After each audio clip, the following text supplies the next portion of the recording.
semuanya. Gimana kabarnya, sehat? Wah, gimana? Semangat belajar hari ini? Semangat, tapi jawabannya belum pas. Gimana semangat belajar hari ini? Terima kasih. Sebelum kita mulai pembelajaran kita, alangkah baiknya kita berdoa dulu. Ayo ketua kelas, silakan pimpin doa. Sebelum mulai belajar, ada baiknya kita berdoa menurut agama dan kepercayaan kita masing-masing. Doa dimulai.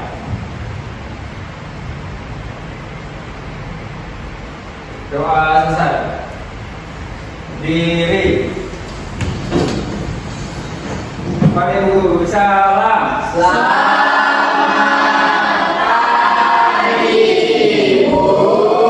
Oke, selamat pagi semuanya. Silakan duduk.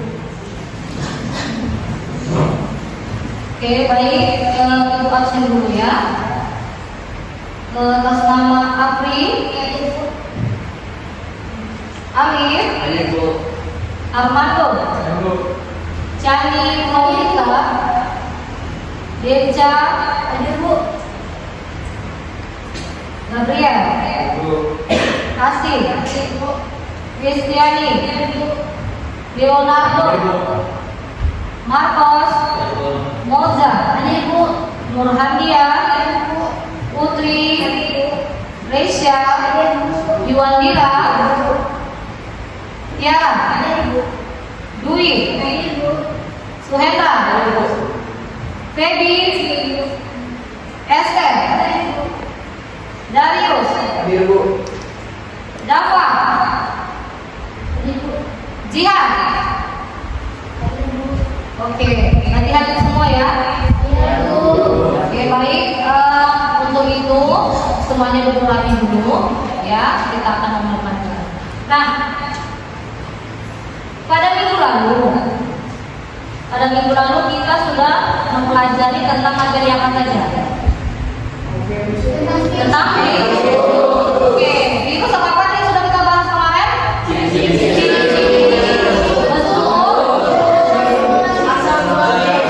Ciri-ciri, bentuk, struktur, dan asal mula COVID-19. Nah, sekarang yang bertanya, menurut kalian, apakah virus itu mampu bereproduksi di luar sel? Tidak? Oke, itu nanti kita bahas ya. Nah, sekarang apakah virus itu bisa menembus sel kulit? Bisa. Oke, baik. Nah, sebelum kita lanjut pelajaran kita, nah, alangkah baiknya kita tahu dulu apa tujuan pembelajaran kita pada hari ini. Ya, tujuan pembelajaran kita yang pertama adalah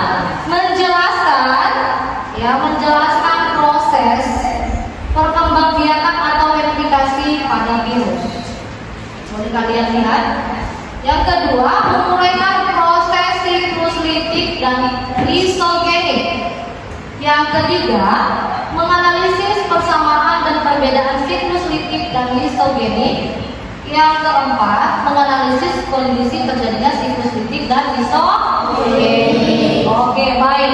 Untuk keempat tujuan pembelajaran ini, Ibu akan menampilkan video pembelajaran. Ketemu lagi dengan saya, Weti Dwiningsih. Kali ini kita masih membahas bab virus, yaitu materi tentang reproduksi virus, daur lisis dan daur lisogenik. Oke, disimak baik-baik ya. Reproduksi pada virus yaitu virus berkembang biak dengan cara replikasi di dalam sel inang atau host. Energi untuk sintesis protein virus pada saat bereproduksi berasal dari sel inang atau host. Asam nukleat virus membawa informasi genetik untuk membentuk virus yang baru. Reproduksi virus ada dua macam, yaitu daur litik atau lisis dan daur lisogeni. Oke, kita bahas satu persatu ya. Yang pertama kita bahas adalah daur litik atau lisis. Coba kalian perhatikan gambar. Tahap awal adalah fase absorpsi, yaitu virus menempel pada sel inang atau host. Fase yang kedua adalah fase penetrasi, yaitu virus menginjeksikan materi genetik DNA atau RNA ke dalam sel inang. Fase yang ketiga adalah fase sintesis, yaitu pembuatan salinan genom dan protein komponen virus. Fase yang keempat adalah fase pematangan, yaitu perakitan virion. Virion adalah partikel lengkap virus. Dan fase yang kelima adalah fase lisis atau litik. Ini adalah ciri khas dari daur litik ya. Sel inang pecah dan virus baru keluar dari sel inang. Virus menghasilkan enzim lisosim. Enzim yang digunakan untuk merusak dinding sel inang. Virus virulen adalah virus yang mampu bereproduksi dengan siklus litik atau lisis. Selanjutnya kita akan bahas daur lisogeni.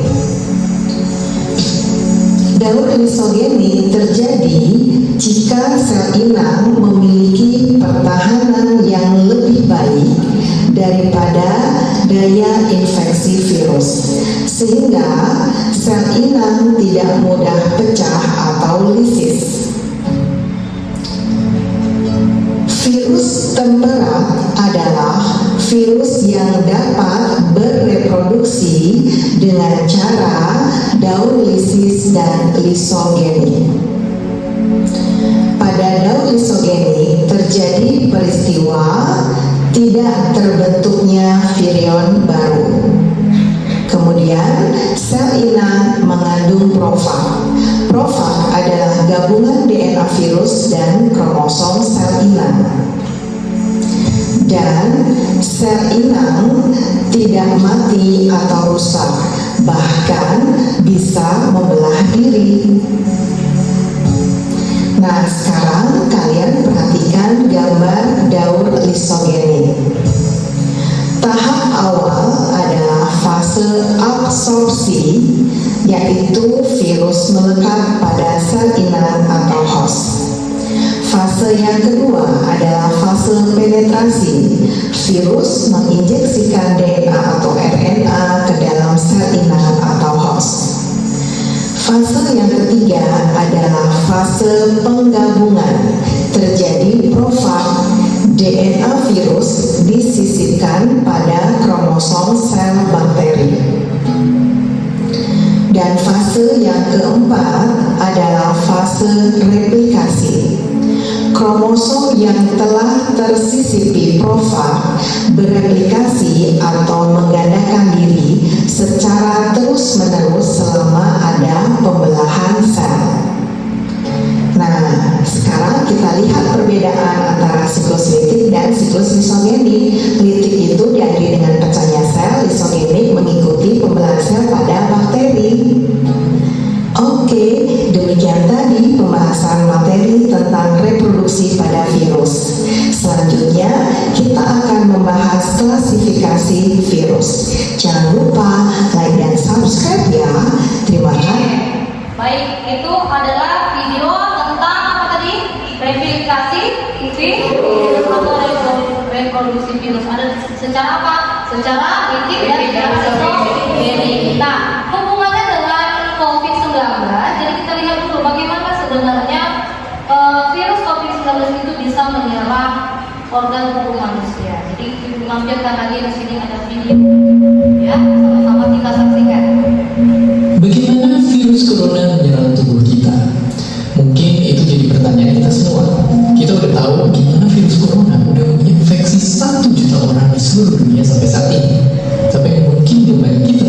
Sebenarnya gimana sih virus ini dalam tubuh kita? Mengapa infeksi virus ini bisa mematikan? Semua dimulai dari sini. Ketika virus corona masuk ke kita lewat percikan batuk atau bersin orang yang positif, baik secara langsung atau waktu kita untuk benda yang udah terkena percikannya dan gak cuci tangan setelahnya. Kalau begitu, si virus masuk lewat saluran pernapasan dan bergerak terus menuju sasaran utamanya, paru-paru. Disinilah virus yang punya 3 bagian utama ini mulai bekerja. Pertama-tama, paku protein corona ini akan menempel di paru-paru dan organ-organ lain yang selnya kaya akan protein ini, protein ACE2. Kalau tubuh kita ibarat rumah dan virus corona itu merampok, ACE2 itu ibarat gagang pintu rumah kita. Begitu dia nempel, perlahan tapi pasti virus ini akan mendorong masuk ke dalam sel kita. Dan begitu berhasil masuk, barulah aksi sebenarnya dimulai. Di fase ini, tubuh virus corona akan membuka dan sang hacker pun terbebas. Dia akan menghack inti sel sehat untuk menipu sistem imun tubuh kita biar gak nyerang virusnya. Dan sekaligus membuat inti sel jadi memproduksi cikal bakal virus corona baru. Sel yang udah terinfeksi dan dihack ini selanjutnya akan terprogram untuk bunuh diri dan melepaskan jutaan virus corona yang siap menginfeksi dan menghack sel-sel sehat lainnya. Ya, awal mungkin kita cuma memasukkan virus corona yang jumlahnya dikit, tapi dalam hitungan hari aja udah akan ada jutaan sampai miliaran virus corona baru bikin paru-paru kita dipenuhi oleh mereka. Tapi ternyata mimpi buruknya ada setelah ini. Ya, ketika virusnya udah memenuhi paru-paru kita, sistem imun kita bakal merespon ibarat polisi dan tentara yang meluncur ke tempat kejadian perkara. Tapi gimana gimana? Si virus corona jadi penipu ulung yang bisa menghancurkan sistem imun kita. Mereka bikin sistem imun nyerang membabi buta, termasuk menyerang sel-sel sehat kita. Mereka jadi nggak tahu mana kawan yang melawan dan perang jadi senjata makan Tuhan. Buat sebagian besar kasus kejadian ini sudah nggak berlalu lama, karena kalau sistem imun kita kuat, kita akan bisa menang dari segala api virus corona. Tapi terkadang tubuh kita sebenarnya kalau dari itu efeknya separah, kita bisa kena radang paru-paru akibat sel sehat di sini yang udah nggak bisa nahan bakteri pneumonia. Malahan buat kasus yang kritis, bakteri ini nggak berhenti di sana. Mereka bisa masuk ke aliran darah dan akhirnya menyerang seluruh tubuh. Kalau udah begini, bernapas saja bakalan susah banget dan hidup kita ada di tahapan yang sangat kritis.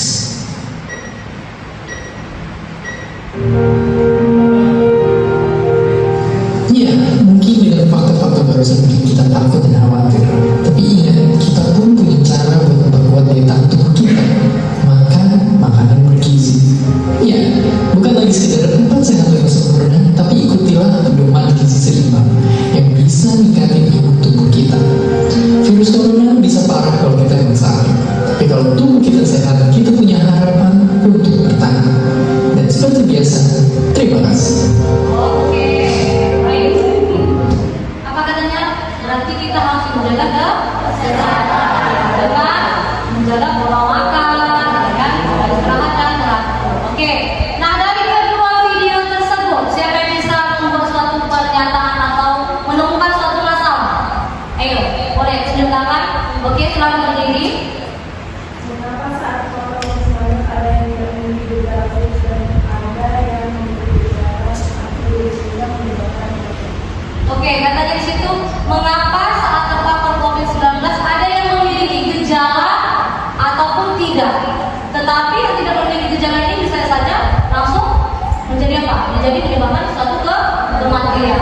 Oke, itu masalah yang ditemukan. Ada lagi yang mau menemukan masalahnya? Oke, ada? Tidak ada? Itu saja? Oke, baik. Untuk itu, sebelum Ibu bagikan RKPD yang akan kalian kerjakan, coba kalian bergabung kepada kelompok kalian masing-masing yang telah Ibu tentukan pada minggu lalu. Ayo, silakan berkumpul pada kelompoknya.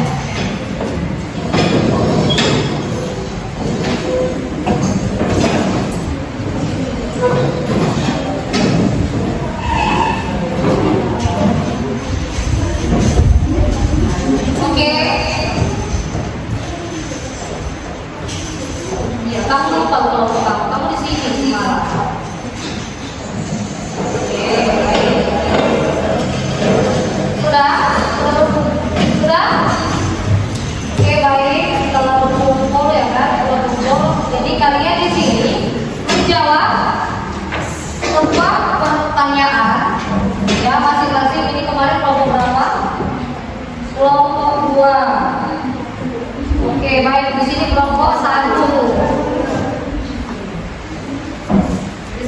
kelompok 3.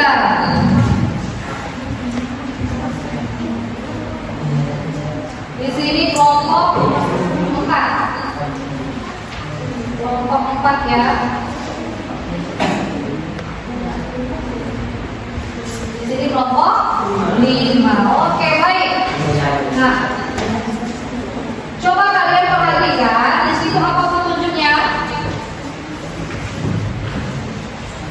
Apa petunjuknya? Kalian dulu di sini sudah dilampirkan ada sebuah tujuan pembelajaran, ya kan? Kalian melihat mekanisme dendritik dan dendritik. Itu dia. Nah, dasar teorinya di sini ada, yaitu cara hidup virus itu dengan parasit obligat ya. Untuk menambah sumber informasi kalian selain dari buku paket, kalian boleh mencari informasi lainnya dari handphone.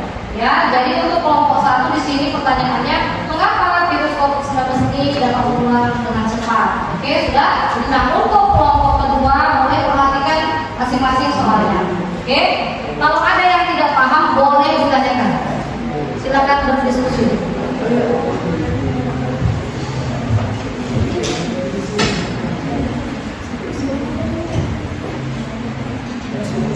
Oke, di sini ada yang mau ditanyakan apa itu Hendra? Iya, langsung dikerjakan. Nah, untuk menjawabnya perhatikan. Untuk menjawabnya ada lembar jawaban yang sudah disediakan. Perhatikan kelompok 3. Kelompok 3. Untuk jawabannya, ya untuk kelompok yang lain di sini ada lembar jawaban yang harus kalian isi. Oke? Iya, baik.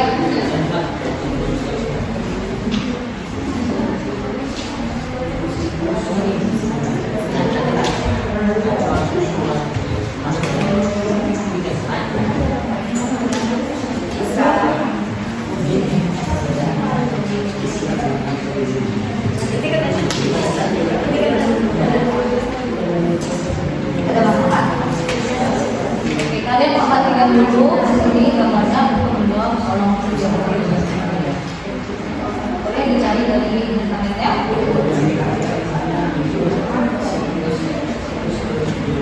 Ini ada masalah? Ini kelompok 1 ya. Oke, gampang ya pertanyaannya. Boleh kalian gampang di sini.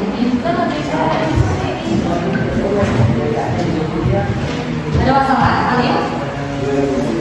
Kalian sudah sama-sama? Oke, baik.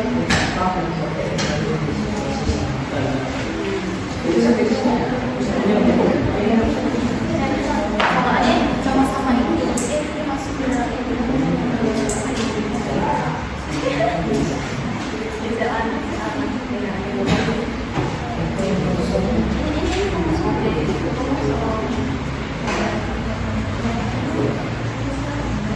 Sambil kalian berdiskusi, ibu akan menilai ya aktifan kalian itu. Jadi ibu nilai siapa nanti yang tidak aktif, jadi nilainya kurang, ya.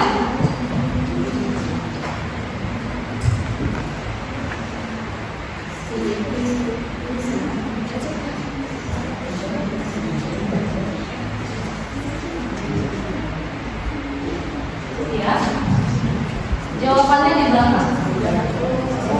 Kalian jawab di sini ya. Oke, waktunya ada ya. Jadi jangan lama-lama berdiskusi karena kita harus presentasi.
diutamakan di sebelah ya.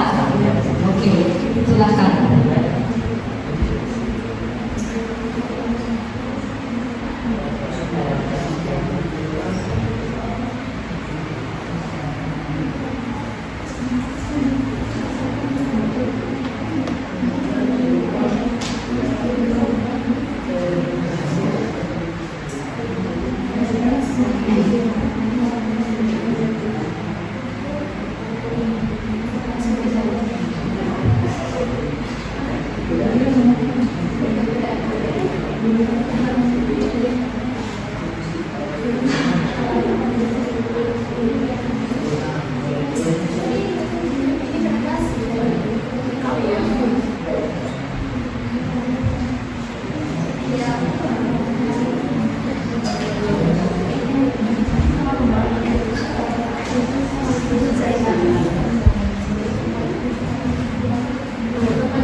Bagus-bagus dipahami soalnya ya. Pahami dulu soalnya. Jadi kita kasih jawab.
Ada yang sudah selesai?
ya, supaya kita presentasi ya.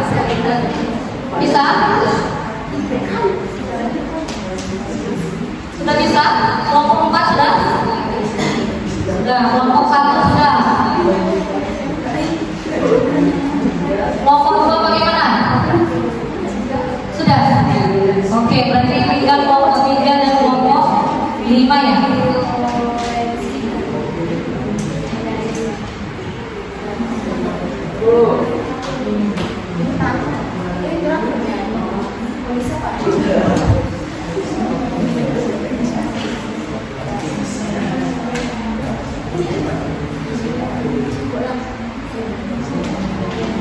Oke, kelompok 5 sudah selesai. Kelompok 3 bagaimana teman? Sudah?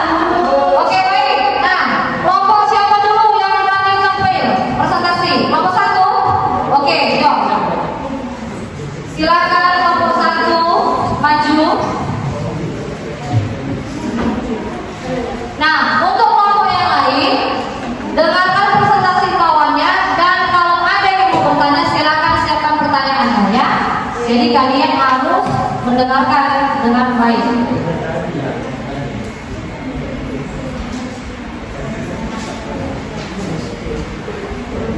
Oke, sama-sama kita dengarkan. Suaranya yang kuat bang.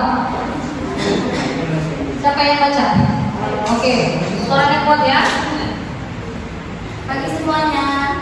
Perkenalkan kami dari kelompok 1 ingin mempresentasikan hasil diskusi kami.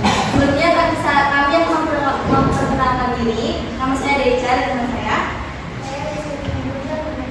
Nama saya Ayu Syafira. Dan saya Rizal Penjaga.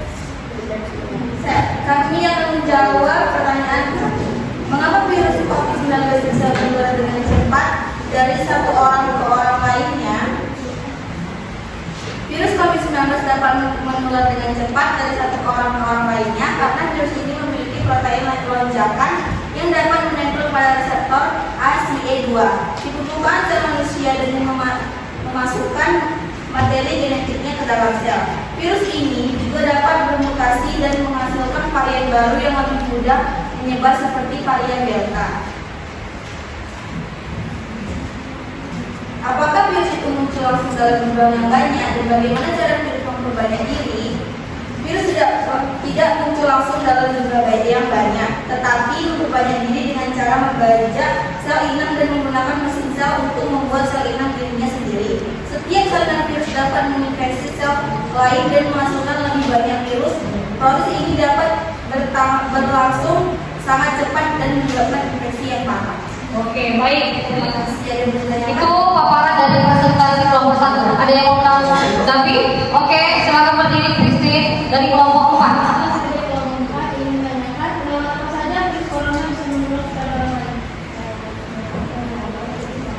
Coba diulang Christine.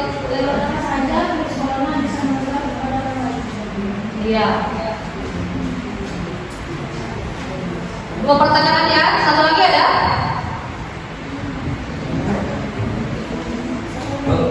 Oke, satu lagi ya. Si Cani.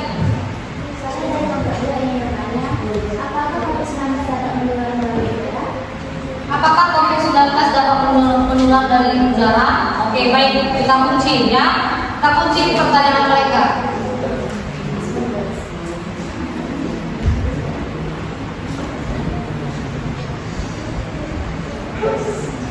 Sudah? Atau siapa yang bisa membantu? Kami akan menjawab pertanyaan 1.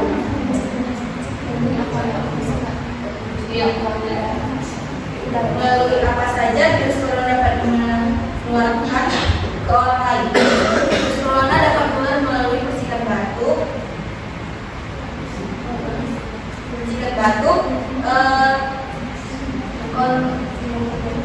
Kontak dari kontak fisik, dari aliran udara,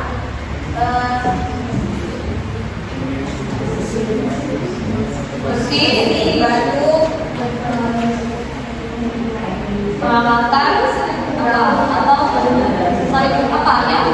Bisa ya kalau kita minum dari gelas orang sudah terkontaminasi asam urat ya. Ya. Pertanyaan kedua. Apakah COVID-19 dapat menular melalui udara? Apakah COVID-19 dapat menular dari udara? Ya, COVID-19 dapat menular melalui udara dalam beberapa situasi tertentu. Virus corona dapat menyebar melalui tetesan kecil yang keluar dari mulut atau hidung seseorang yang terinfeksi ketika mereka batu, bersin, bernapas atau berbicara. Tetesan ini dapat terhirup oleh orang di sekitar mereka dan menyebabkan infeksi. Oke, baik. Mana? Cukup? Puas? Ada lagi? Sudah ya? Atau masih ada? Oke, satu lagi ya. Waktunya kita batasi. Nanti kasihan kalau kita bisa presentasi. Ayo, Gabriel. Saya dari nomor 2 yang bertanya, apakah ada kemungkinan virus COVID-19 berubah menjadi virus berbahaya di masa depan? Apakah COVID-19 pada tahun kita yang kita alami beberapa tahun yang lalu bisa nggak makin berbahaya lagi untuk kedepannya? Ya kan, kita nggak tahu ya. Apakah nanti makin parah ada lagi virus yang baru atau COVID-19 itu bisa berubah lagi? Ya, bagus ya pertanyaan Gabriel ya. Saya akan menjawab dari pertanyaan kelompok 2. Ya, ada kemungkinan bahwa COVID-19 dapat menjadi lebih berbahaya di masa depan. Virus corona yang menyebabkan COVID-19 terus mengalami mutasi dan variasi baru muncul dari waktu ke waktu. Beberapa variasi baru virus ini telah terbukti lebih menular dan mungkin menyebabkan penyakit yang parah. Oke, berarti kemungkinan bisa ya. Oke, baik ya, sudah. Oke, puas Gabriel. Wah, oke cukup ya. Bisa? Oke, berikan aplaus yang mulia kepada Bapak. Lanjut, siapa yang bersedia? Kelompok 4. Ayo cepat lanjut. Ini pertanyaannya disiapkan ya. Ayo cepat.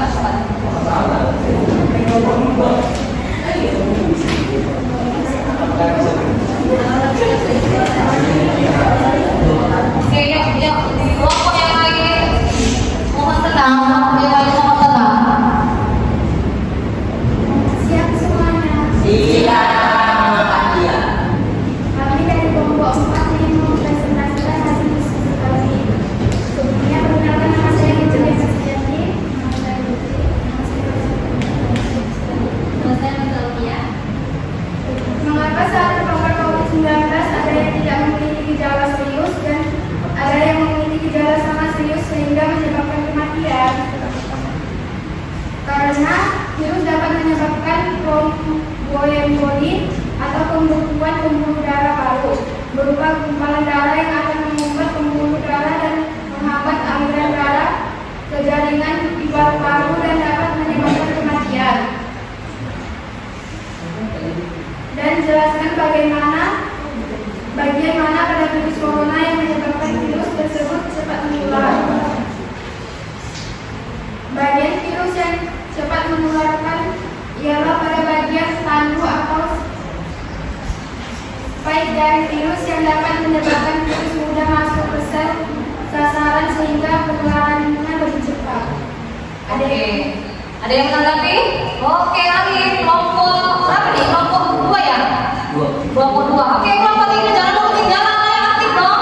Apa yang dapat dilakukan untuk mengurangi resiko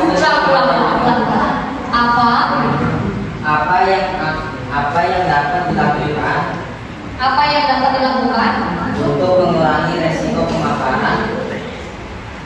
untuk mengurangi resiko pemaparan COVID-19 di lingkungan kerja? di lingkungan kerja atau di lingkungan sekolah juga bisa ya. Oke, pertanyaan yang bagus ya dari Alif.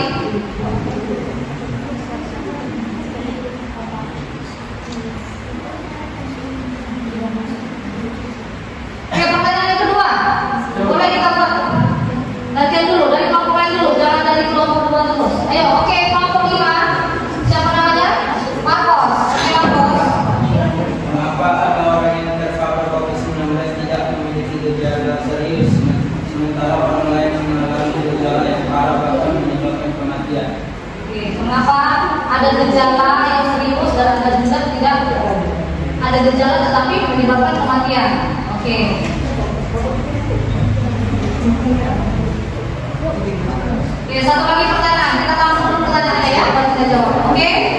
Ya, Esther. Saya dari kelompok 3 bertanya. Sorry Bu, salah tadi Bu. Apa? Ulangi pertanyaan kamu. Salah katanya. Oke, pertanyaan Esther dulu. Apakah COVID-19 dapat menular dari orang yang tidak menunjukkan gejala? Oke, apakah COVID-19 dapat menular dari orang yang tidak menunjukkan adanya gejala? Oke, terima kasih Esther. Silakan dulu.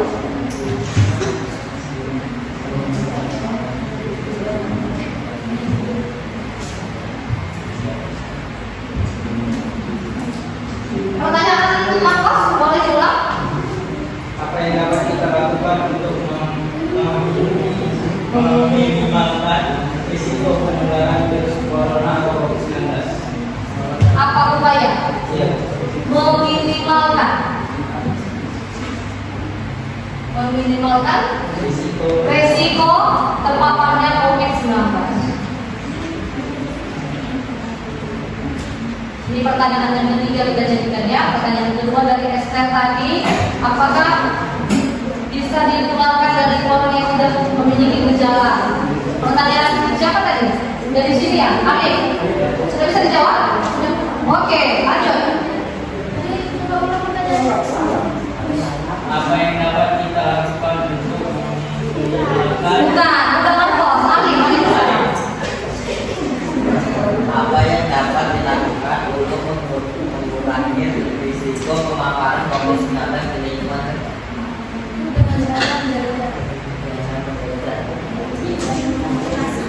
Memakai masker, dengan menjaga jarak memakai masker. Ada lagi? Oke, saling selalu menjaga kebersihan ya. Itu jawabannya. Oh, saling. Puas. Oke, untuk pertanyaan Esther boleh dijawab? Resiko penularan dari seseorang yang tidak bergejala COVID-19 sangat kecil. Sangat kecil kemungkinannya karena Namun banyak orang teridentifikasi COVID-19 hanya mengalami gejala ringan seperti batuk liburan atau tidak mengeluh sakit yang lebih daripada anak Oke, puas Esther. Oke, pertanyaan selanjutnya yang terakhir.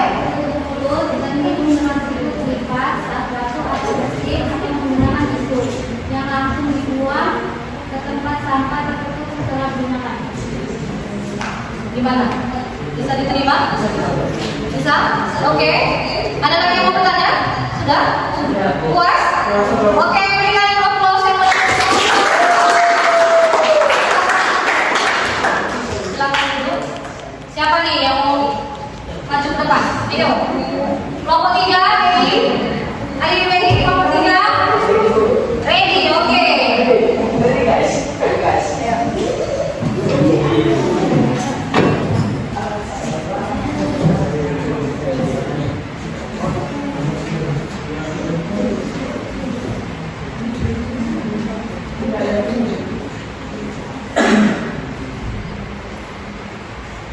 Selamat siang semuanya. Siap. Perkenalkan kami dari kelompok 3. Perkenalkan nama saya Darius. Saya Saya Esther Zega. di sini kami akan menyampaikan hasil dari jawaban kami yang telah kami jawab dan yang kami diskusikan dari pertanyaan yang nomor 3. Identifikasi persamaan dan perbedaan pada dua siklus yang terjadi.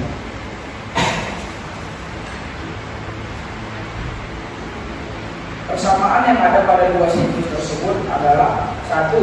Absorpsi, sama-sama mengidentifikasi sebuah virus dengan absorpsi dan penempelan. 2. Penetrasi, setelah proses penempelan kedua siklus tersebut memiliki kesamaan tahapan kelanjutan berupa penetrasi atau penyuntikan. Perbedaan yang ada dalam kedua siklus tersebut: 1. Sel inang. Kondisi awal sel inang atau bakteri pada siklus litik bersifat non-virulen, sedangkan siklus lisogenik bersifat virulen. Yang kedua, jumlah tahapan. Pada siklus litik terdiri dari 5 tahapan, yaitu absorpsi, penetrasi, replikasi, perakitan, dan lisis. Sedangkan jumlah tahapan pada siklus lisogenik terdiri dari 4 tahapan. Pada siklus lisogenik yaitu absorpsi, penetrasi, penggabungan, dan pembelahan. Perbedaan yang ketiga, kelanjutan siklus. Sel inang pada siklus titik mengalami lisis atau kerusakan yang berarti kelanjutannya siklus telah terhenti. Sedangkan kelanjutan siklus sel inang pada siklus lisogenik dapat dilanjutkan jika virulensi bakteri hilang. Kami membuka sesi pertanyaan.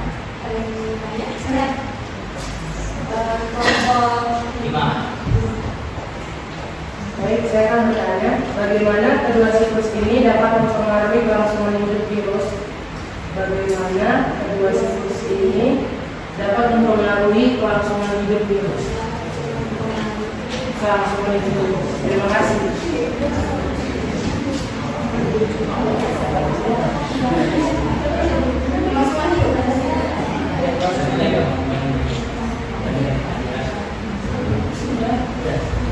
Pendapatan.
Sudah?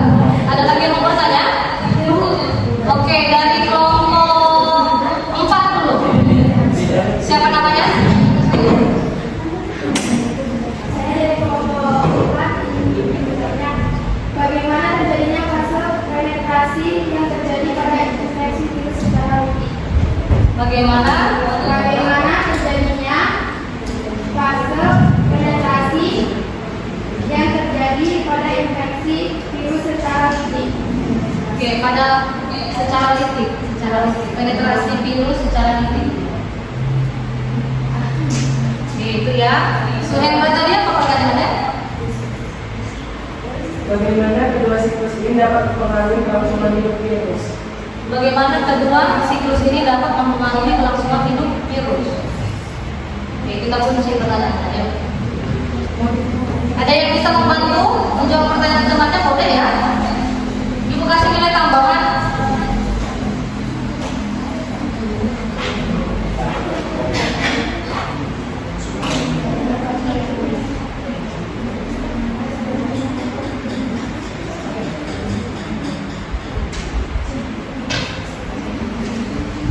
Oke, bisa.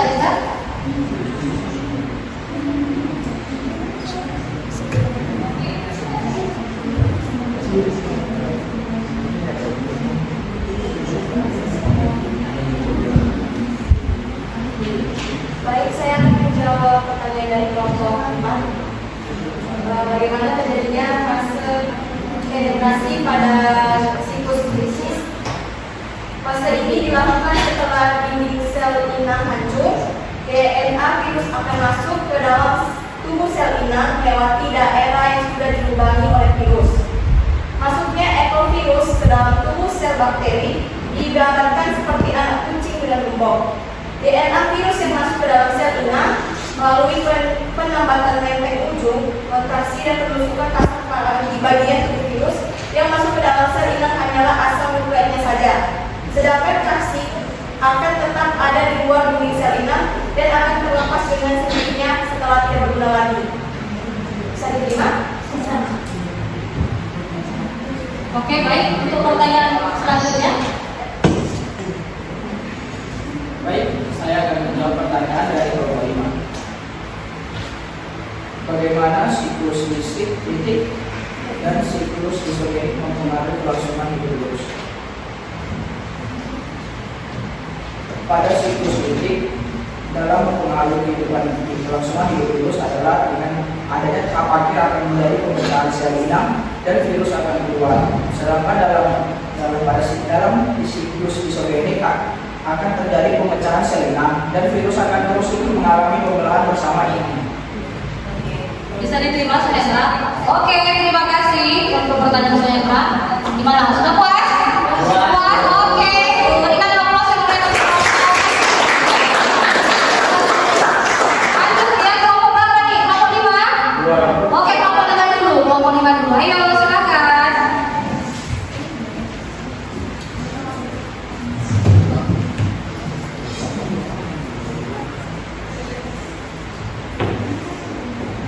Baik, selamat pagi semuanya. Jadi hari ini kami akan mempresentasikan hasil dari diskusi kami mengenai pembahasan virus. Baik, perkenalkan nama saya Suendra Panjaitan dan teman saya. Baik, langsung saja ke pertanyaannya. Nomor 5, tidak semua virus dapat melakukan siklus isogenik. Coba sebutkan syarat virus yang dapat melakukan reproduksi secara isogenik dan apakah virus corona dapat memperbanyak diri di luar sel. Baik, kita jawab dulu pertanyaan yang pertama.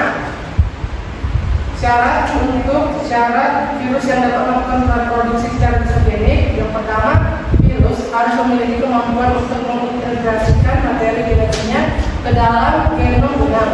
Ini biasanya dilakukan melalui enzim khusus yang disebut integrase. Kedua, virus harus dapat menghindari sistem pertahanan inang seperti sistem kekebalan tubuh atau mekanisme pertahanan seluler yang dapat mengacaukan virus. Baiklah, kembali ke saya. Virus harus dapat mempertahankan materinya dalam genom inang tanpa menyebabkan kerusakan yang signifikan pada sel inang. Yang keempat, virus harus dapat mengaktifkan siklus isogenik menjadi siklus kritik ketika kondisi yang sesuai muncul. Baik, akan kita selesai.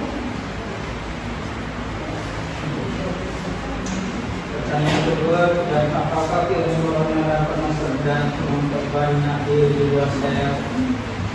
Virus corona termasuk virus SARS-CoV-2 yang menyebabkan COVID-19 tidak dapat melakukan reproduksi di luar sel.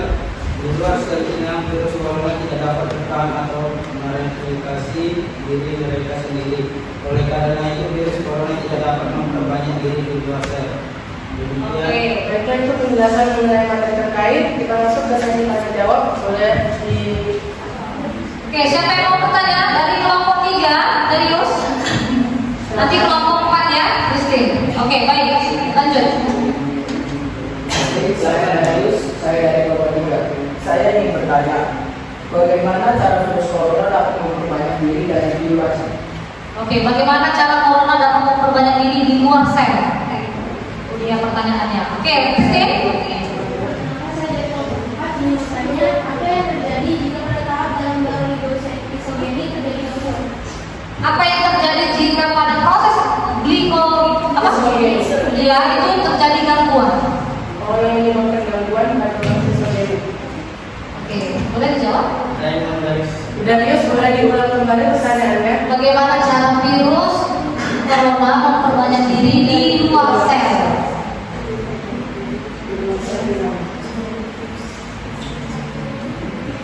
Itu saja. Iya, itu aja sih kita kunci ya.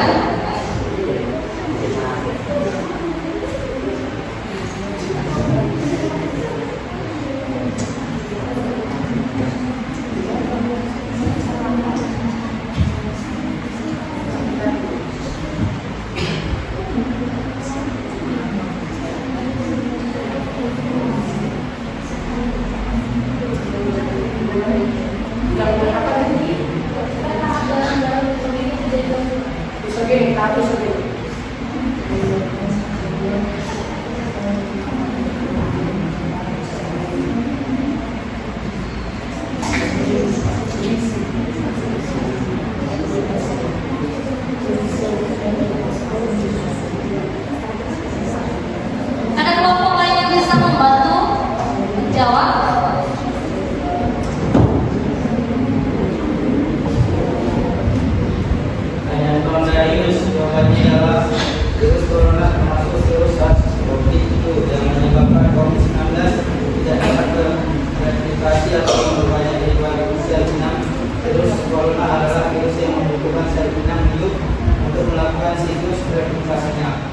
Proses replikasi virus corona terjadi di dalam sel inang yang terinfeksi. Oke, berarti intinya COVID itu memperbanyak diri itu harus di dalam sel inang. Oke, baik. Baik, untuk pertanyaan kedua jawabannya yaitu gangguan pada tahap usagenik dapat disebabkan oleh beberapa faktor nih. Yang pertama, perubahan lingkungan. Yang kedua, stres pada sel inang atau interaksi dengan faktor-faktor eksternal seperti radiasi atau belahan kimia. Yang keempat, faktor genetik. Oke, bisa diterima? Oke, bisa. Puas? Puas? Oke, sudah ya? Cukup? Ada lagi? Oke, baik. Berikan aplaus kepada kelompok. Oke, baiklah dari teman-teman di kelompok 2 ini paling aktif dan tadi. Ayo, kita serbu mereka ya.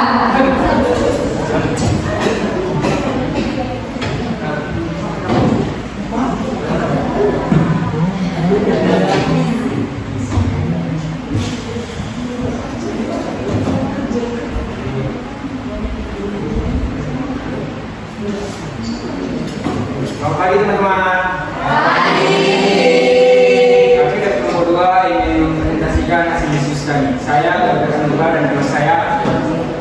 Saya Alif Habib Yadi. Dan saya Cari Bagas. Kami akan menjawab soal nomor 2. Berdasarkan nomor 2 ini, jelaskan proses kedua virus dan siklus isotonik. Nah, di sini saya akan menjelaskan tentang proses ini. Sebelumnya, siklus titik merupakan salah satu virus dalam sel. Proses ini melibatkan beberapa tahap termasuk 1. Penempelan. Virus menempel pada permukaan sel inang menggunakan protein reproduksi atau membran. 2. Penetrasi. Virus menginjeksi materi genetiknya ke dalam sel inang atau mengizinkan sel inang menyerap ke seluruh virus. 3. Biosintesis. Materi genetik virus mengambil alih sel inang untuk membuat sandar virus berbentuk protein virus. 4. Penanganan. Komponen virus yang telah disintesis diracik menjadi protein yang lengkap. 5. Risiko pelepasan. Sel inang hancur melepas virus baru yang dapat menginfeksi sel-sel baru. Siklus ini menyebabkan liposis atau pecahnya sel inang. Yang berbeda dengan siklus isotonik yang melibatkan penyisipan materi genetik virus ke dalam genom sel inang tanpa menggunakan virus. Oke, ada yang mau bertanya? Belum? Selesai. Siklus isogenetik proses 1.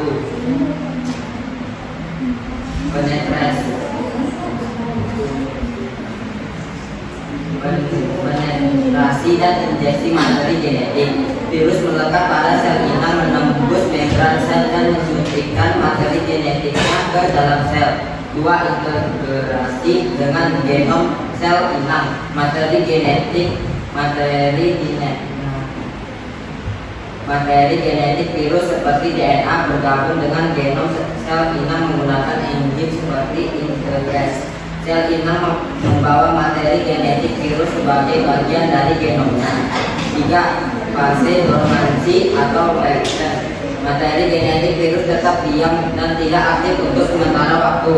Sel inang berfungsi secara normal dan membelah diri, sehingga materi genetik virus juga terduplikasi dan didistribusikan ke sel-sel anak. 4. Reproduksi selama pembelahan. Setiap kali sel inang membelah, materi genetik virus juga direplikasi dan ditransfer ke sel-sel anak baru. 5. Aktivitas opsional. Faktor lingkungan, radiasi, atau stres dapat memicu aktivitas siklus titik. Secara umum, virus tetap dalam keadaan laten selama beberapa generasi sel inang. 6. Siklus titik opsional. Jika terjadi aktivitas materi genetik virus terintegrasi diaktifkan, proses pembentukan partikel virus dimulai dalam sel inang yang diaktifkan. 7. Pembentukan dan pelepasan partikel virus. Komponen-komponen virus seperti protein dan asam nukleat diproduksi dan dirakit. Sel inang akhirnya hancur atau terpecah melepaskan partikel-partikel virus yang siap menginfeksi sel-sel baru. Siklus isogenik memungkinkan virus untuk hidup bersama sel inangnya untuk jangka waktu yang lama sebelum beralih ke fase litik. Ini memberikan virus kesempatan untuk menyebar secara lebih efisien dalam populasi sel inangnya. Oke, bisa ditanggapi? Oke, kelompok 1 silakan. Halo saya dari kelompok 1 ingin bertanya, apa yang terjadi pada partikel virus saat siklus litik mencapai tahap krisis?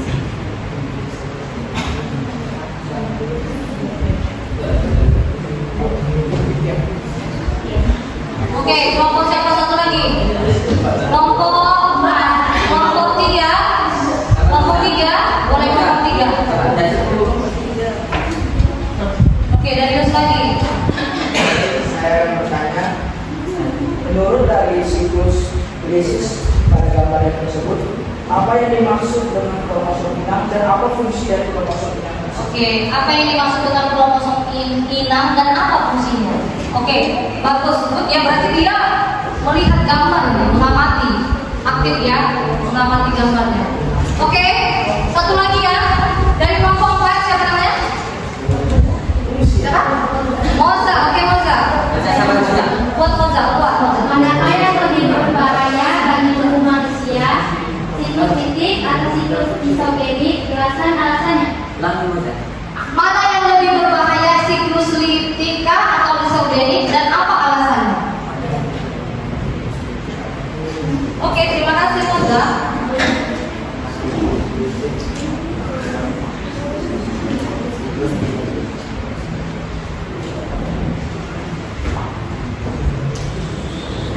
Ayo, Bastiel. Bisa dijawab? Baiklah, saya akan menjawab pertanyaan dari kelompok 3. Apa yang dimaksud dengan kromosom inang dan fungsinya? Kromosom inang mengacu pada kromosom sel inang yang terlibat dalam replikasi dan produksi virus selama virus. Selama virus replikasi virus, materi genetik virus disaring dan disintesis menggunakan komponen sel inang, termasuk kromosom inang. Fungsi kromosom inang dalam konteks ini dibagi menjadi beberapa aspek, yaitu 1. Tempat replikasi, yaitu kromosom inang menyediakan lingkungan di dalam sel untuk proses replikasi materi genetik virus. Kedua, sintesis komponen virus, yaitu kromosom inang juga terlibat dalam sintesis komponen virus, seperti protein dan asam nukleat. Ketiga, energi dan sumber daya, yaitu sel inang menyediakan sumber dan sumber daya yang diperlukan untuk proses replikasi dan penerimaan virus. Oke, bisa diterima Darius? Oke, terima kasih. Ayo lanjut pertanyaan yang kedua. Siapa yang mau menjawab? Gabriel.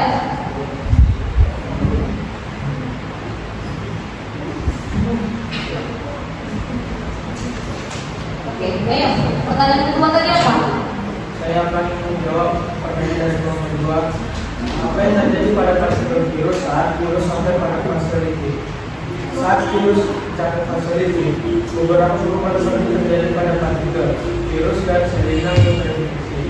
Berikut adalah beberapa hal yang terjadi pada partikel virus selama fase litik. 1. Penempel dan penetrasi.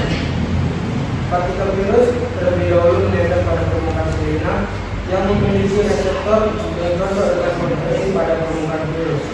Setelah itu, virus akan menembus membrana sel inang dan memasukkan materi genetiknya ke dalam sel. Yang kedua, replika genom. Setelah masuk ke dalam sel inang, materi genetik virus atau biasanya disebut RNA Penetrasi. Setelah proses penempelan kedua siklus tersebut memiliki kesamaan tahapan kelanjutan berupa penetrasi atau penyuntikan. Perbedaan yang ada dalam kedua siklus tersebut: 1. Sel inang. Kondisi awal sel inang atau bakteri pada siklus litik bersifat non-virulen, sedangkan siklus isogenik bersifat virulen. Yang kedua, jumlah tahapan. Pada siklus litik terdiri dari 5 tahapan, yaitu absorpsi, penetrasi, replikasi, perakitan, dan lisis. Sedangkan jumlah tahapan pada siklus isogenik terdiri dari 4 tahapan. Pada siklus isogenik yaitu absorpsi, penetrasi, penggabungan, dan pembelahan. Perbedaan yang ketiga, kelanjutan siklus. Sel inang pada siklus litik mengalami lisis atau kerusakan yang berarti kelanjutannya siklus telah terhenti. Sedangkan kelanjutan siklus sel inang pada siklus isogenik dapat dilanjutkan jika virulensi bakteri hilang. Kami membuka sesi pertanyaan. Ada yang mau tanya? Kelompok 5. Baik, saya akan bertanya, bagaimana kedua siklus ini dapat mempengaruhi kelangsungan hidup virus? Bagaimana kedua siklus ini dapat mempengaruhi kelangsungan hidup virus? Kelangsungan hidup virus. Terima kasih.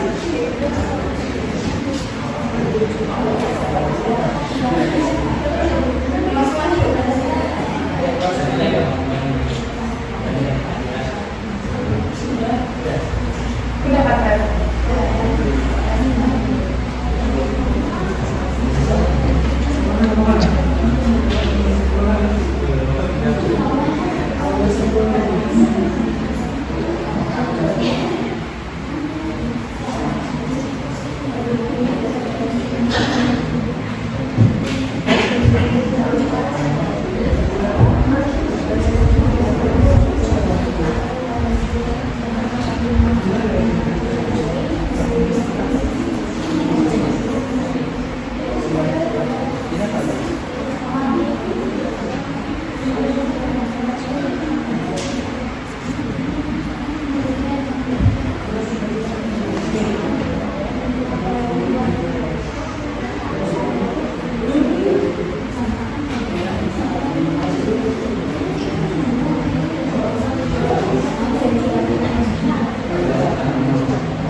Sudah? Ada lagi yang mau bertanya? Oke, dari kelompok 4 dulu. Siapa namanya? Saya dari kelompok 4. Bagaimana terjadinya fase penetrasi yang terjadi pada infeksi virus secara rutin? Bagaimana terjadinya fase penetrasi yang terjadi pada infeksi virus secara rutin? Oke, secara listik, penetrasi virus secara listik. Itu ya. Suhendra tadi apa pertanyaannya? Bagaimana kedua siklus ini dapat mempengaruhi kelangsungan hidup virus? Bagaimana kedua siklus ini dapat mempengaruhi kelangsungan hidup virus? Oke, kita kunci pertanyaannya. Ada yang bisa membantu menjawab pertanyaan temannya, boleh ya? Ibu kasih nilai tambahan.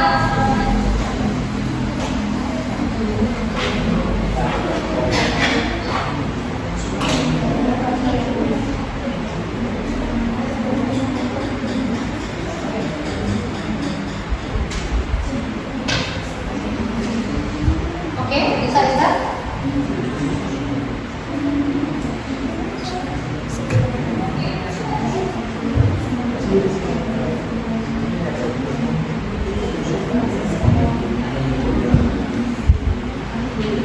Baik, saya akan menjawab pertanyaan dari kelompok 4.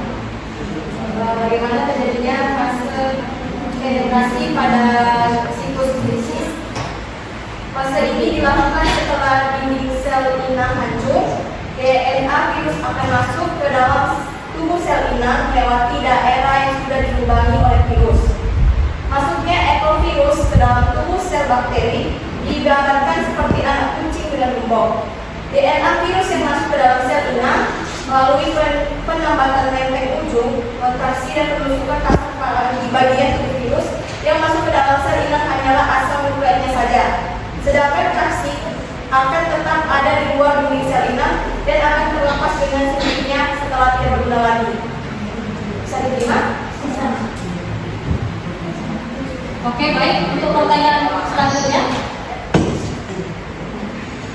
Baik, saya akan menjawab pertanyaan dari kelompok 5. Bagaimana siklus listik, titik, dan siklus isogenik mempengaruhi kelangsungan hidup virus? Pada siklus titik, dalam mempengaruhi kelangsungan hidup virus adalah dengan adanya khawatir akan menjadi pembentukan sel inang dan virus akan keluar. Sedangkan dalam siklus isogenik akan terjadi pemecahan sel inang dan virus akan terus mengalami pembelahan bersama ini. Bisa diterima Sandra? Oke, terima kasih untuk pertanyaan Sandra. Gimana? Sudah puas? Puas? Oke. Berikan aplaus yang meriah. Lanjut ya, kelompok berapa nih? Kelompok 5? Oke, kelompok 5 dulu. Kelompok 5 dulu. Ayo, silakan.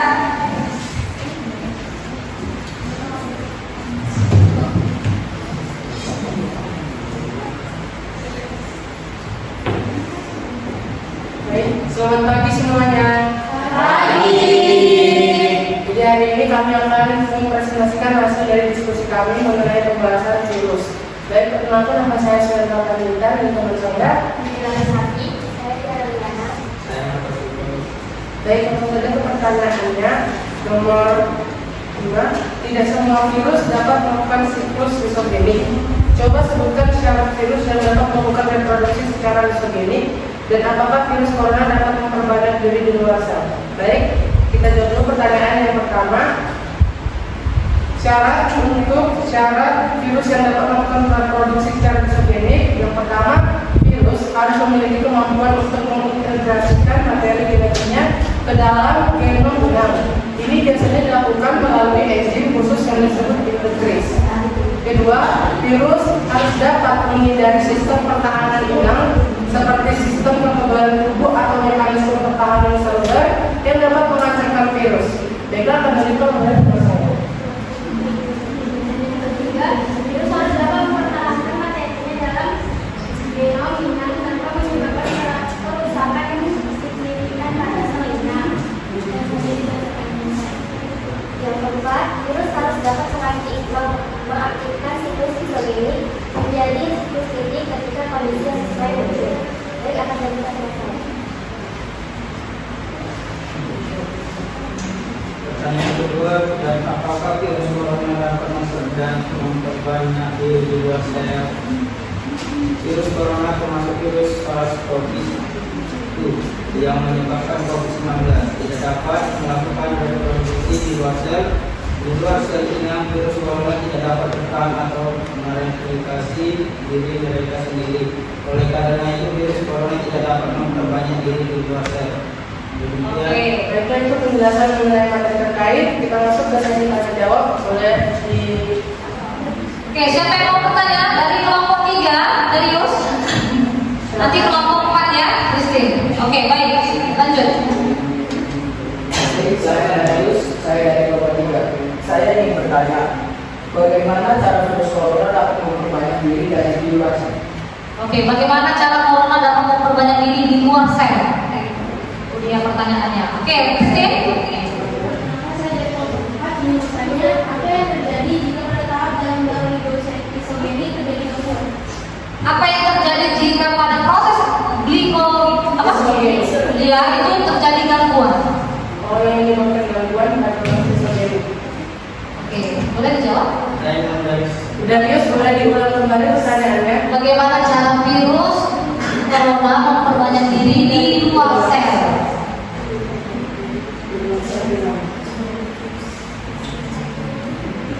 Itu saja. Iya, itu aja kita kunci ya.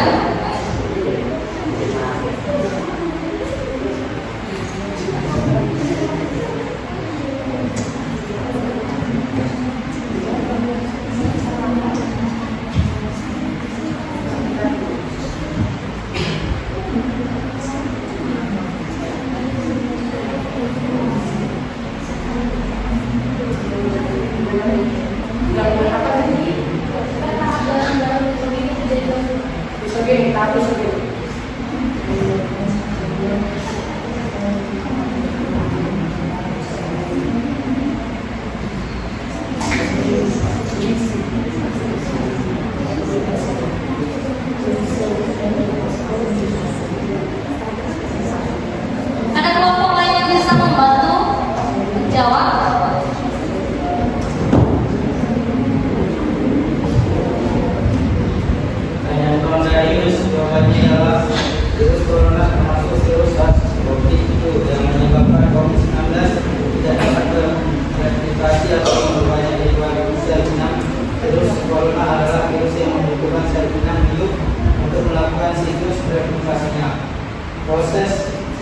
mutasi virus corona terjadi di dalam sel inang yang terinfeksi.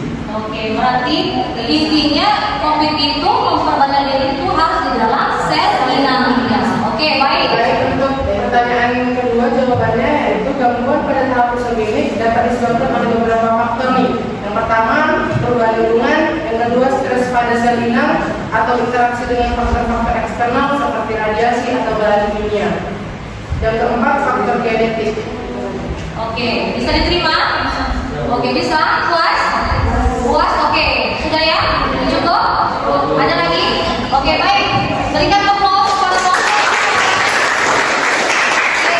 Oke, dari teman-teman ini kelompok 2 ini paling aktif dan tadi. Ayo, kita serbu mereka ya.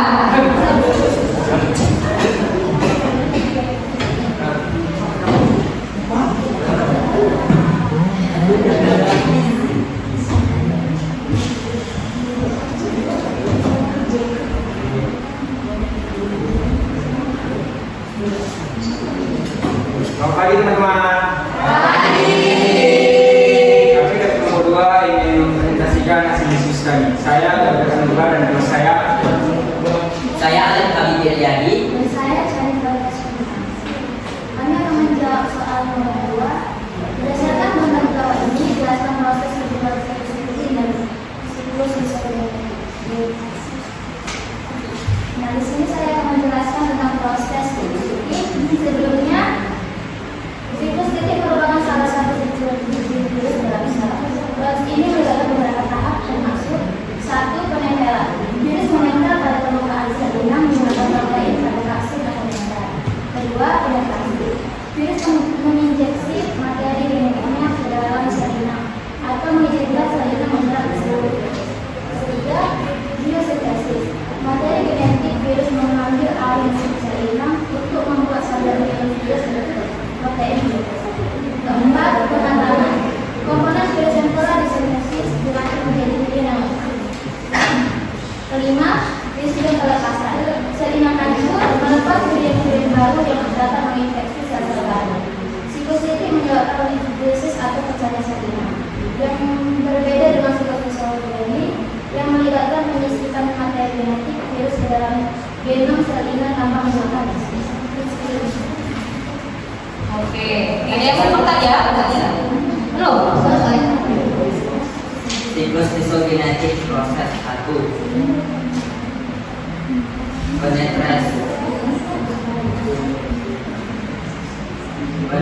Penetrasi dan injeksi materi genetik. Virus melekat pada sel inang, menembus membran sel dan menyuntikkan materi genetiknya ke dalam sel. 2. Integrasi dengan genom sel inang. Materi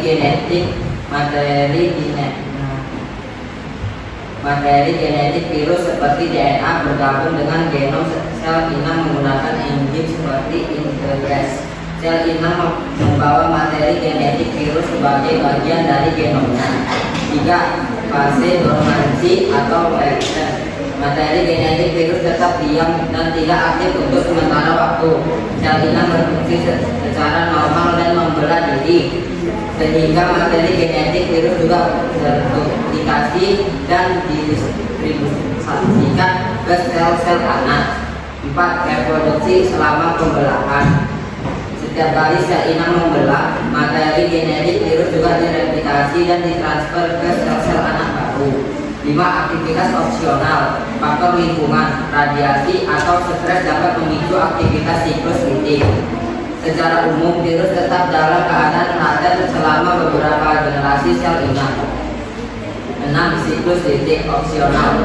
Jika terjadi aktivitas materi genetik virus yang terintegrasi diaktifkan, proses pembentukan partikel virus dimulai dalam sel inang yang diaktifkan. 7. Pembentukan dan pelepasan partikel virus. Komponen-komponen virus seperti protein dan asam nukleat diproduksi dan dirakit. Sel inang akhirnya hancur atau terpecah melepaskan partikel-partikel virus yang siap menginfeksi sel-sel baru. Siklus isogenik memungkinkan virus untuk hidup bersama sel inangnya untuk jangka waktu yang lama sebelum beralih ke fase litik. Ini memberikan virus kesempatan untuk menyebar secara lebih efisien dalam populasi sel inangnya. Oke, bisa ditanggapi? Oke, kelompok 1 silakan. Halo, saya dari kelompok 1 ingin bertanya, apa yang terjadi pada partikel virus saat siklus litik mencapai tahap krisis?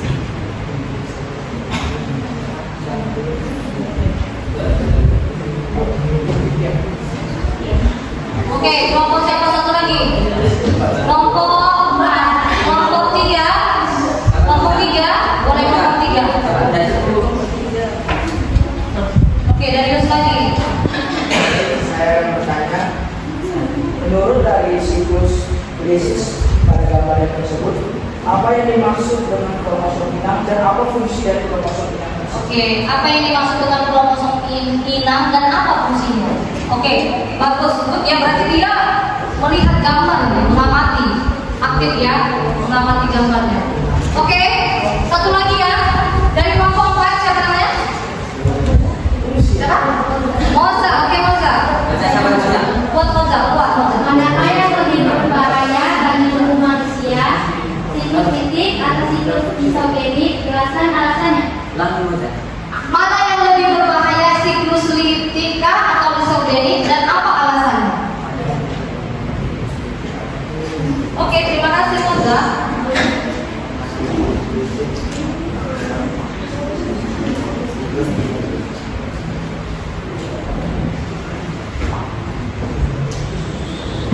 Ayo, Gabriel. Setelah dijawab. Baiklah, saya akan menjawab pertanyaan dari kelompok 3. Apa yang dimaksud dengan kromosom inang dan fungsinya? Kromosom inang mengacu pada kromosom sel inang yang terlibat dalam replikasi dan produksi virus virus. Selama virus replikasi virus, materi genetik virus disaring dan disintesis menggunakan komponen sel inang, termasuk kromosom inang. Fungsi kromosom inang dalam konteks ini dibagi menjadi beberapa aspek, yaitu 1. Tempat replikasi, yaitu kromosom inang menyediakan lingkungan di dalam sel untuk proses replikasi materi genetik virus. Kedua, sintesis komponen virus, yaitu kromosom inang juga terlibat dalam sintesis komponen virus, seperti protein dan asam nukleat. Ketiga, energi dan sumber daya, yaitu sel inang menyediakan sumber dan sumber daya yang diperlukan untuk proses replikasi dan penerimaan virus. Oke, bisa diterima dari Yus? Oke, terima kasih. Ayo lanjut pertanyaan yang kedua. Siapa yang mau menjawab, Gabriel?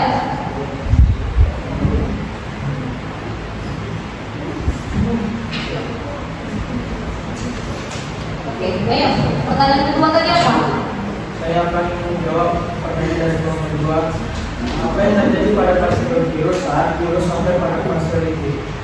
Saat virus mencapai fase litik, beberapa perubahan terjadi pada partikel virus dan sel inang yang terinfeksi.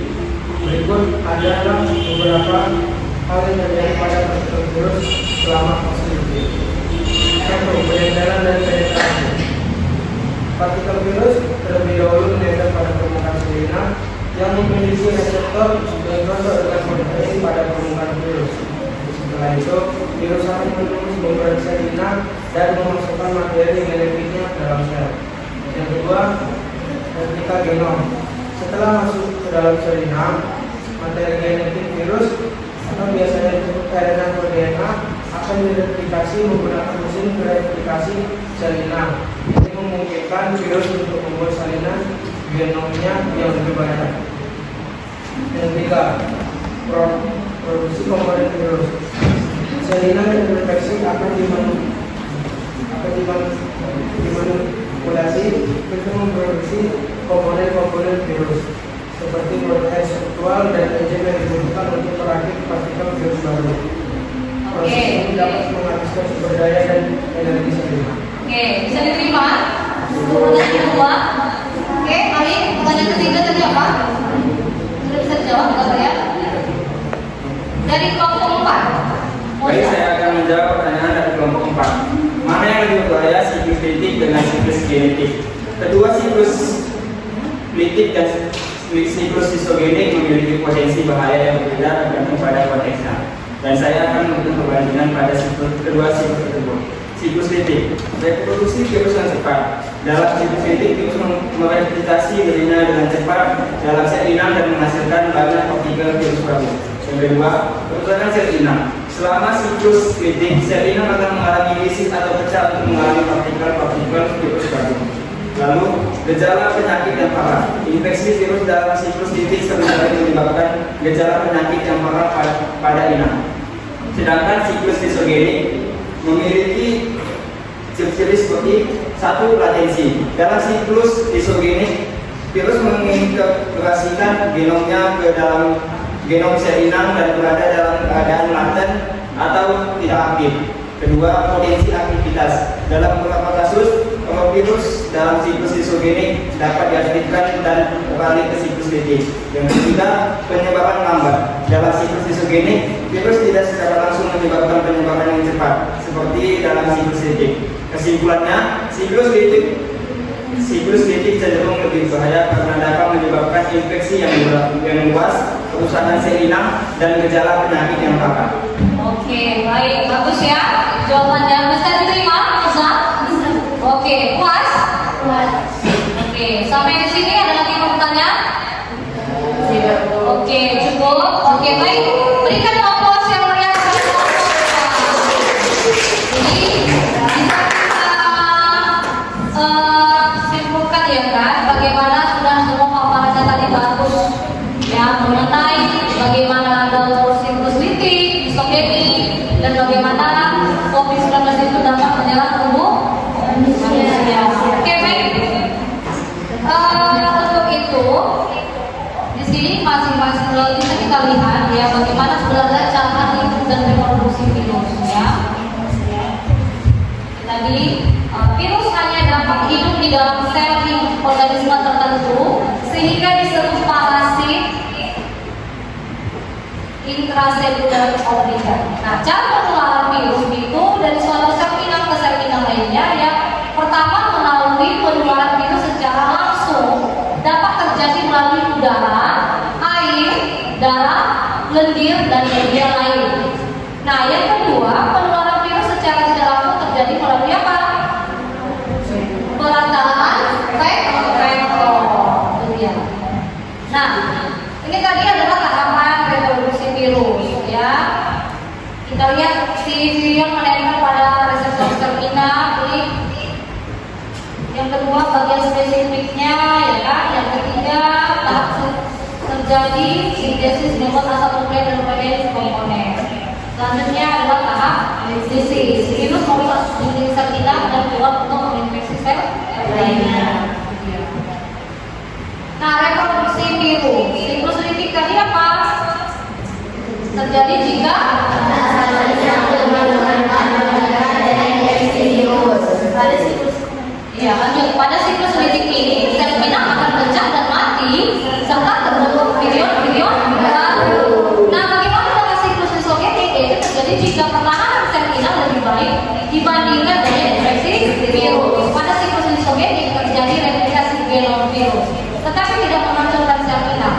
Nah, DNA berinteraksi ke dalam kromosom sel inang membentuk prokrom. Prokrom dapat menjadi aktif dan keluar dari kromosom sel inang untuk memasuki siklus litik. Oke, itu dia. Ya, dari hasil paparan presentasi tadi kita bisa mengambil penguatannya atau kesimpulannya. Oke, untuk itu di sini ibu akan memberikan soal. Ya, kalian mengerjakannya ya. Ini merupakan evaluasi ya dengan materi apa yang sudah kita pelajari hari ini. Silakan tulis nama kelas ya.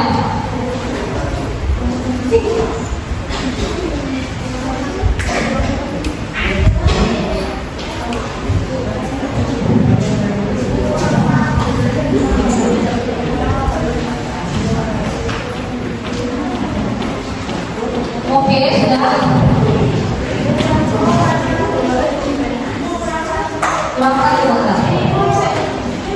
Oke, lihat petunjuknya. Berilah tanda silap. Jadi kalian tulis nama kelas dan pilih salah satu jawaban yang paling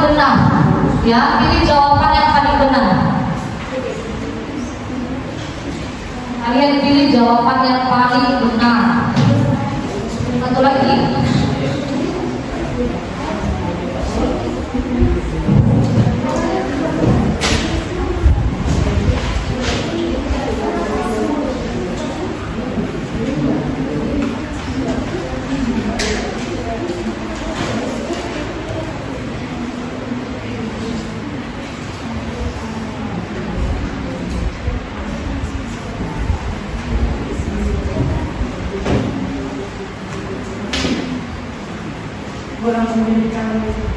Beri tanda silang, ya, beri tanda silang pada jawaban yang paling benar.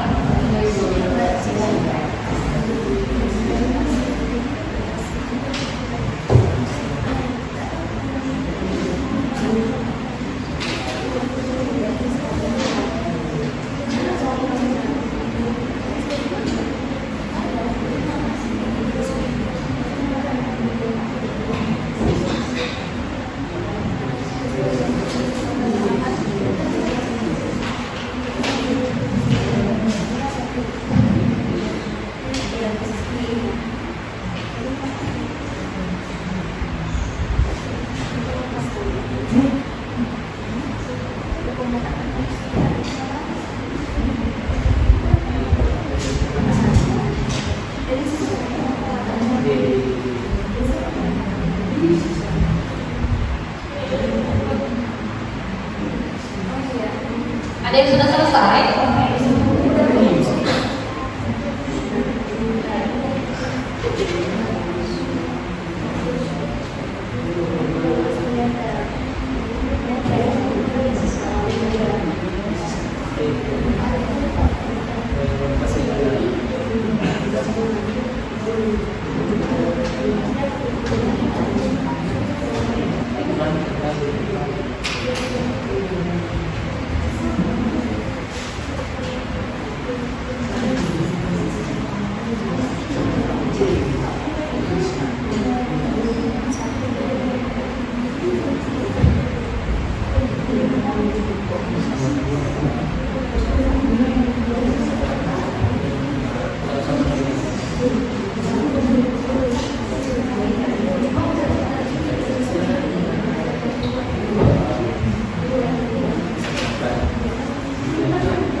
Oke, Marco sudah selesai.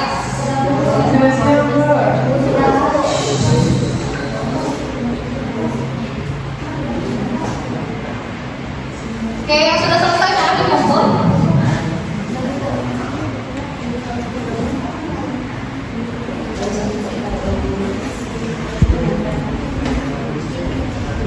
Oke,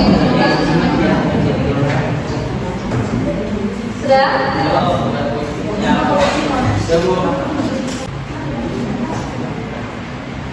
Oke, yang sudah selesai mohon dikumpul.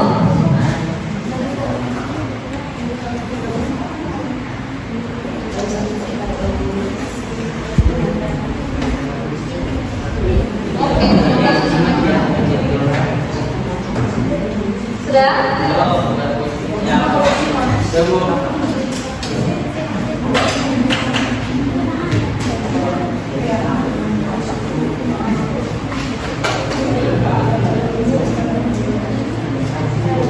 Oke, bisa.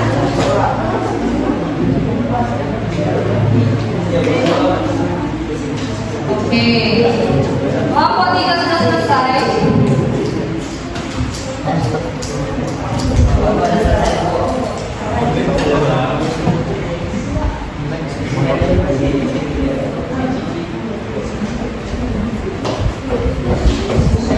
Oke, kelompok 2 sudah.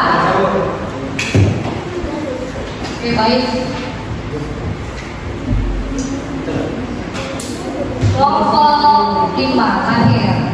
Bagi kelompok 4 ya. Oke, sudah selesai.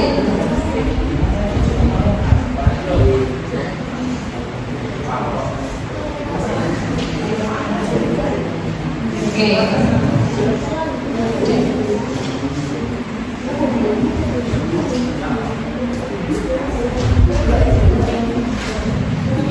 Oke, baik. Ya, itu tadi adalah soal latihan ya kan, apa yang sudah kita pelajari hari ini. Itu dia.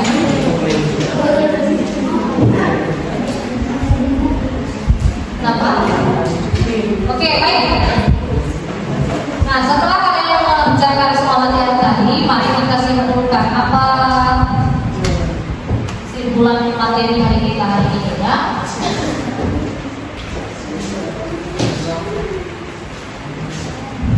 Bisa dilihat? Oke, yuk sama-sama kita lihat dan kita baca. Nah, suratnya.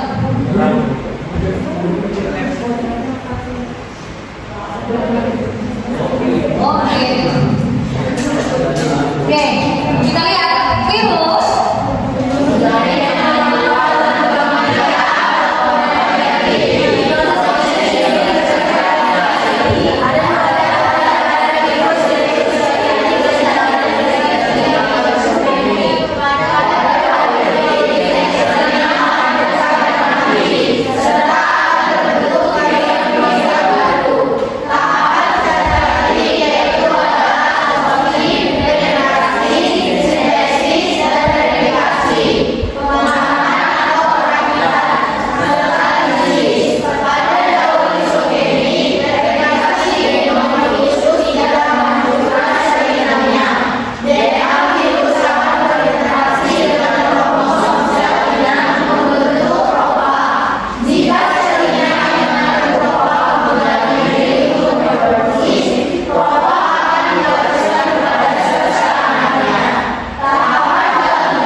Dimulai dari absorpsi, infeksi, penetrasi, penggangguan, pembelahan sel serta sintesis. Itu dia. Oke, baik.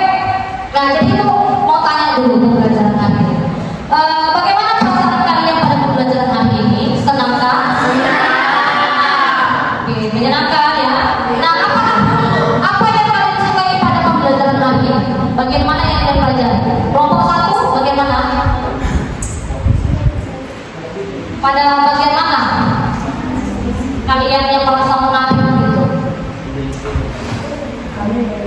Kelompok 5? Oh gitu ya. Berarti bagaimana virus COVID itu menyerang pada tubuh manusia. Oke, kelompok 3 bagaimana? Bagaimana cara pengembangan virus itu? Oke, bagaimana cara virus itu berkembang biak gitu ya. Oke, lalu kelompok 4. Apa yang kalian sukai pada materi hari ini? Tentang proses juga ya. Bagaimana proses virus itu sebenarnya untuk memperbanyak diri ya. Oke, kelompok 2 bagaimana? Proses perkembangan siklus lipid dan Oke, berarti pada 2 siklus ya kalian menarik. Oke, kelompok 1? Sama.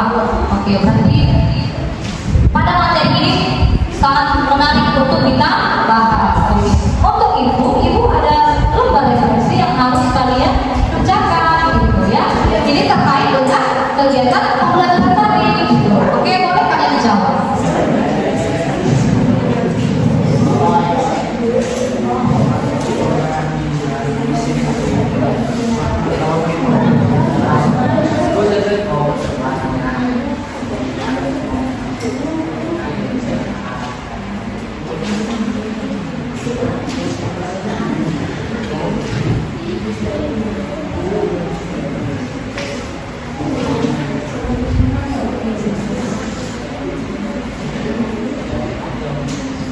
Oke, ya, pastikan. Jadi kalau tanda checklist pada pernyataan berikut. Jadi kalian baca. Nah, ada 5 di situ pernyataan yang sudah diberikan. Jadi boleh kalian. Kalau memang jawaban kalian tidak, boleh kalian berikan keterangan apa ya. Jangan lupa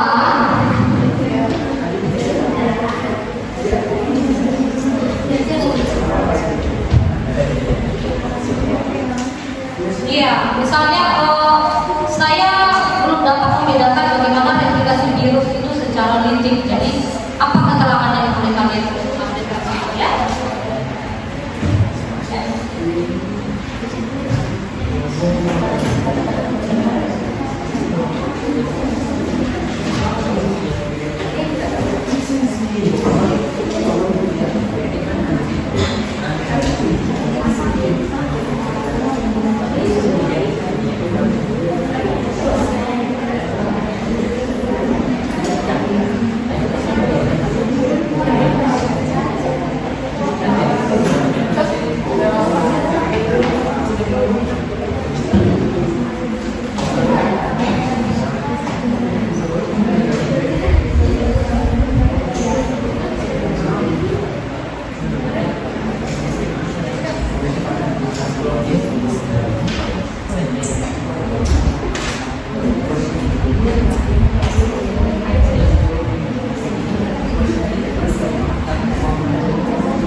Berikan keterangan ya, jika iya apa, jika tidak kenapa ya, berikan keterangan.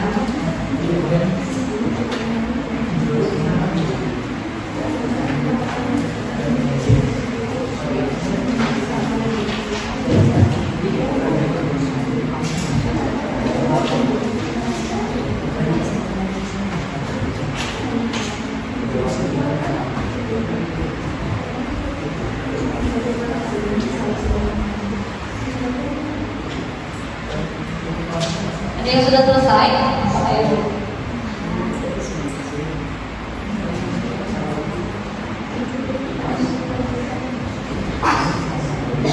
Oke, kelompok 2 sudah.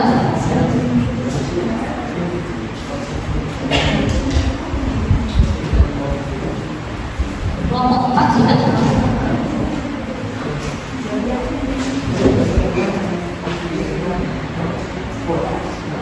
Oke, baik. Kelompok 1 sudah.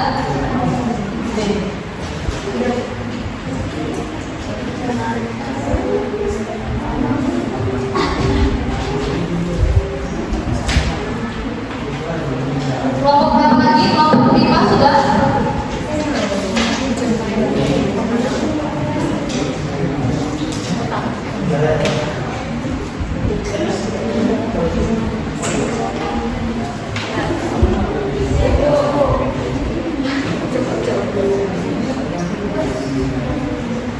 Oke, kelompok 3 sudah.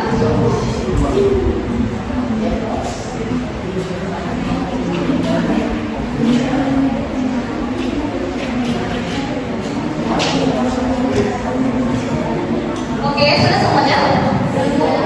Belum? Ada lagi? Sudah? Oke, sini sudah ibu lihat ya. Ada Marcos, Suhendra. Jadi mereka, ya saya sudah memahami mudah dipahami ya. Oke, baik.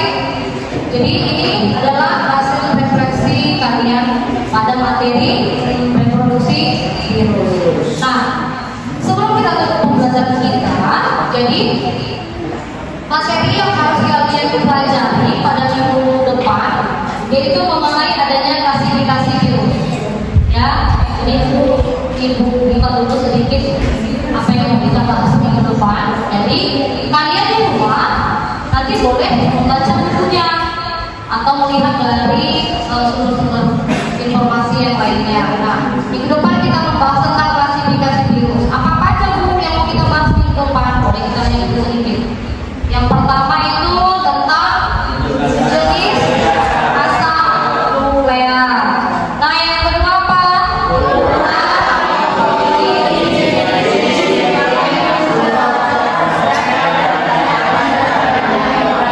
Iya. Yang ketiga kerentanan terhadap pengaruh kimia dari sistem. Nah, yang keempat apa? Kandungan energi tertentu yang dimiliki. Nah, yang kelima itu ada sifat imunologis. Yang keenam jenis kandungan atau kesesuaian kolesterol. Yang ketujuh cara penularan secara alami. Itu bagaimana besok kita bahas ya? Bagaimana secara alaminya? Jadi selama ini COVID itu bagaimana yang kita alami itu penularan secara apa dia? Nah, itu dia. Nah, yang terakhir adalah simptomologi atau penyakit yang timbul. Jadi misalnya penyakit apa itu? Penyakit apa? Karena virus, kita kan masih membahas virus. Flu, ya kan? Nah, flu itu disebabkan virus apa? HIV itu disebabkan virus apa? Jadi minggu depan kita akan membahas tentang itu. Ya, jadi di rumah kalian tetap belajar. Ya, sebelum kita lakukan pembelajaran yang depan, kalian boleh lihat ini di buku kalian itu halaman berapa. Jadi boleh kalian baca-baca. Ya.